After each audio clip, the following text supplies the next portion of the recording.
ndị ntorobịa n'Enugu Village na nka uchigo n'iru Gọvanọ Chukwuma Soludo na-akpọ kunyere onye isi oche na bụ ogbe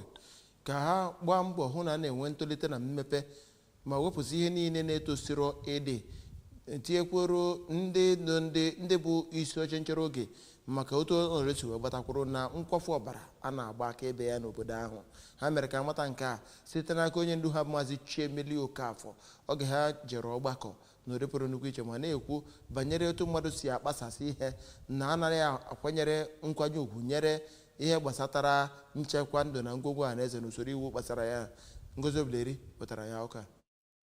Ndị ntorobịa Enugu na nka bụ ndị mere ka amara ebumnobi ha site n'aka onye isi ha bụ Maazị Chiemeli Okafọ oge ọ na-agwa ndị nta akụkọ okwu ebe ọ nọrọ kpee mkpesa gbasara aka ike nke ya bụ onye isi be ha ji achị ya bụ obodo na otu o si akwanyere iwu na-achị obodo ugwu ma kọwapụta ebe ọ nọgasị wee mebie ọrụ a na-arụ na iyi ọfịa bụ ebe esi egbupụta mmiri Roktama yana otu o si wee chụpụsịa ndị nọọsụ nọ na ụlọ ahụike dị na obodo ha bụ ndị gọọmenti Anambra steeti wetara ọnọdụ ọ kọwara na o meziri ụmụ nwaanyị be ha a na-amụzi nwa n'ezinụzọ yana kwa njubupụ isi ọ jụrụ kpamkpam ịgaza oku onye isi Orumba North Local Government Area kpọrọ ya ka enwee ike kpezie ya bụ okwu ka udo wee bata na be ha. Kọwakwa na mmiri iyi ọfịa